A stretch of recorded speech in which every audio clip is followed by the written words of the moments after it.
Bora falar um pouquinho de Nintendo Switch 2, o console foi lançado, sucesso absoluto, mais vendido mais rápido aí, 3 milhões e meio de cópias. Buyouts foram absurdos. Foi tudo, acho que é legal a gente começar a falar um pouquinho desse pós-momento, Já teve esse momento inicial, esse hype inicial, e agora dá pra gente começar a dar uma olhada e ver como fica essa situação. A gente teve um episódio inteiro sobre Nintendo, sobre Switch, expectativas e etc, com o Guilherme também. Desde o começo do podcast a gente veio falando, não tem como não falar do Switch 2, né? As grandes sensações aqui do momento gamer atual, do momento da indústria, mas eu também considero interessante a gente falar desse pós, né? Tipo, beleza, agora que saiu, os jogos estão valendo a pena, as coisas estão tão legais, os preços que a gente estava discutindo tanto, eles estão sendo proibitivos, a Nintendo tomou um baque. Eu acho muito interessante da gente ver que o Switch 2, ele teve sim essa vendagem absurda, é claro que ia vender o Switch 1. Ele foi um baita no sucesso, então, por consequência, o Switch 2 ia vender tão bem quanto,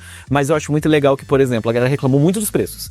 O preço é absurdo, Mario Kart não vale isso, mas aí quando eu vou no meu Instagram, eu vou no meu X, eu fico vendo gente postando foto da vaquinha do Mario Kart World, falando que é a melhor personagem do jogo e que é a melhor coisa, etc. Então, apesar dos preços, apesar das reclamações, tá tendo uma recepção positiva. É que eu acho que essa venda inicial, esse momento inicial, vai pegar a galera que tem condição, vai pegar a galera que tá hypada, que tá animada, que vambora, Switch 2. Eu acho que o preço acaba afetando um segundo momento. No momento que você vai começar a acessar, ou vai ter acesso a pessoas que não estão tão nessa bolha da Nintendo. E aí o cara vai começar a comparar, vai começar a olhar o preço, e aí talvez tenha esse afastamento. Sim, e é interessante também você comentar esse afastamento, porque eu consigo ver o Switch 1, ele passando por isso. Porque qual que é a intenção? Eu falo experiência pessoal. Eu vou comprar no Switch 1 agora, que saiu o 2. Porque o preço vai baratear, a gente vai ter os jogos mais tranquilos de serem comprados. E uma coisa que eu achei muito interessante dessa dinâmica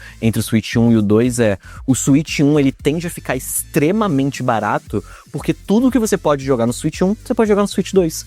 Então muita gente por que eu vou comprar o Switch 1 pra jogar só os jogos de Switch 1, sendo que eu posso pagar um pouco mais caro, comprar um Switch 2, jogar os mesmos jogos de Switch 1 que eu ainda não joguei, mais os lançamentos, mais as coisas novas que vou vir no Switch 2. Então o hardware em si do Switch 1 ele tende a baratear, e eu mesmo vou pegar, eu gosto muito da ideia do Switch, do console portátil, que você pode colocar na TV, eu gosto muito dos jogos da Nintendo, muitos deles eu não joguei, eu não tive o Switch durante essa geração, joguei algumas coisas ali, emprestados, etc, mas também vai afetar o preço do Switch 1. Isso, com certeza, o Switch 1 vai baratear, e eu acho que ele vai continuar sendo um console aí, um portátil viável, porque ele vai continuar com suporte, os jogos vão continuar saindo para ele, vai dar para você jogar, o preço vai baratear demais, como você estava comentando. Eu acho que o Switch 1 ainda tem um gás aí legal no mercado, e a galera vai sim utilizar ele.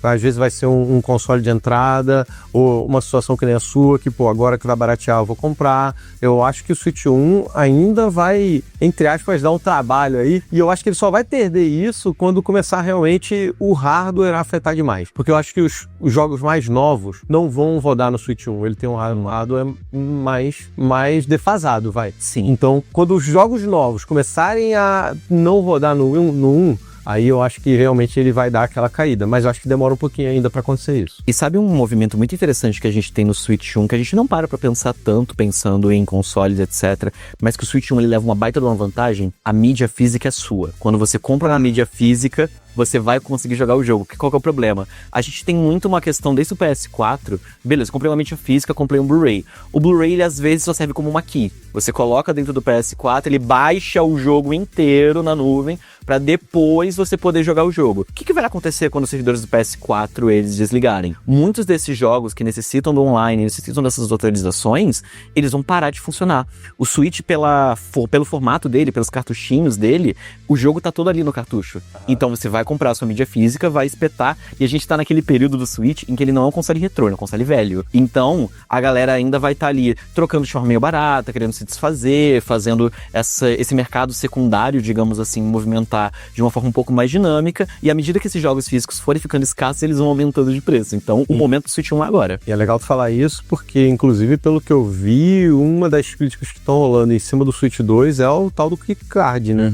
Porque você não tem ali o jogo em si, como você falou, do Switch 1. Você vai ter que fazer esse download. Então você compra o negócio, você tem a mídia física, mas é entre aspas, porque você vai botar lá e vai ter que fazer o download. Eu senti que isso deu uma pegadinha nesse lançamento do Switch 2 também. Sabe o pior de tudo? É interessante você comentar esse keycard, porque eu acho que a Nintendo acertou nesse keycard pros colecionadores. O que eu quero dizer com isso? Já existiam mídias físicas de Switch na qual você comprava o jogo digital. Só que a diferença é que você tinha a caixinha do Switch mídia física, você abria essa caixinha e tinha um papel com a key do jogo, com o serial do jogo pra você colocar no seu Switch e baixar. Agora eles te dão um cartãozinho pra você poder espetar no Switch, dar essa autorização da chave e aí sim você baixar o jogo. Pra colecionadores é muito mais legal você ter um cartuchinho do que ter um papelzinho, mas ainda assim cai nesse problema da efemeridade desses servidores, porque, de novo, daqui a 10, 15, 20 anos, quando os servidores do Switch 2 forem desligados, como que a gente joga? Como ficam esses jogos?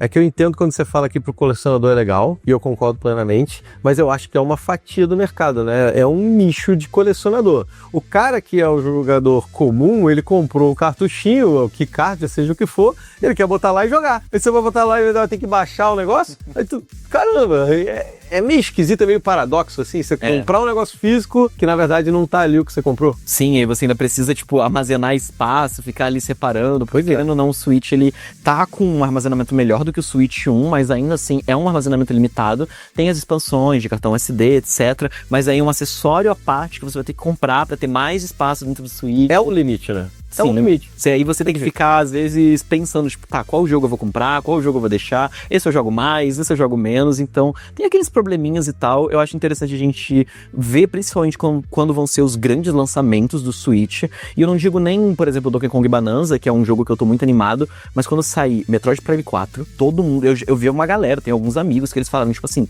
eu separei grana, independente do valor que venha, eu vou comprar o Metroid Prime 4, tô esperando esse jogo há anos e etc. Ou até os jogos mais de nicho que vendem bastante. A gente conversou um pouco de Musou hoje, né? Falou na hora do One Piece, etc. Vai ter um jogo de Musou novo do Zelda que ajudou a popularizar esse gênero. Deu esse boomzinho aqui numa coisa que era muito oriental e a galera do ocidente comprou um pouco porque, enfim, Zelda é Zelda. Mas a gente ainda não tem anúncio de um Mario de plataforma novo. A gente não tem anúncio de um Zelda de aventura novo, de um Kirby novo, de um Animal Crossing novo. Então, assim, tem muitas expectativas, tem muita coisa que a gente pode, né, ficar pensando do que vai vir. E eu sinto que isso é algo também que vai expandir o Switch 2, porque nesse momento não tem tanta coisa assim. Acho que o Mario Kart foi um sucesso danado, o Mario Kart World, né? Muito sucesso, a galera curtiu bastante. Eu sinto que o Cyberpunk 77 também foi muito legal, vendeu um monte, e são, acho que os dois principais títulos, assim, pro Switch 2, agora nesse momento, perto do lançamento. Total. Eu sinto que os outros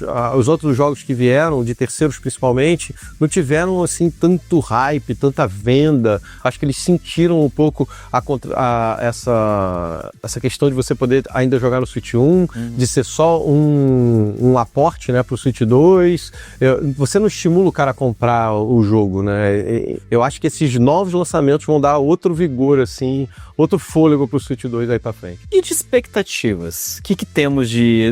Sei que você é uma pessoa não é tão nintendista assim, mas ainda assim você joga um Mario Kart com a sua família, etc. Tem algum jogo que você olha e fala, pô, se sair eu vou ficar feliz, tem uma expectativa, tem alguma coisinha que está aí no teu coração? Zelda, cara, acho que Zelda. Zeldinha? Apesar de não ser nintendista, o Zelda, acho que ele é universal, fura bolha, digamos assim. Eu gosto do RPG, eu gosto do Adventure, eu acho que o Zelda tá nesse rumo, assim. Cara, eu tenho... Agora com o Switch 2 e com o sucesso da Nintendo e com tudo que eles estão fazendo, tem alguns jogos que eu tenho um pouco de medo. Por exemplo, eu não faço ideia como eles vão lançar um Smash Bros novo, porque o Smash Bros Ultimate, ele é muito fechadinho, ele é muito bom, ele já tem tudo de tudo. Não faço ideia como eles vão lançar um Smash Bros maior. E também tem aquele momento do tipo, já estamos vendendo muito bem. E se... meu coraçãozinho nintendista falando, e se a gente ressuscitar algumas franquias, assim? Faz tempo que a gente não tem um Star Fox, o último do Wii U foi meio ruim, eu nem lembro quando saiu um F-Zero, então eu tenho um pouco de expectativa da Nintendo, porque, cara, Metroid Prime 4 saiu, já vamos começar o primeiro milagre, Metroid Prime 4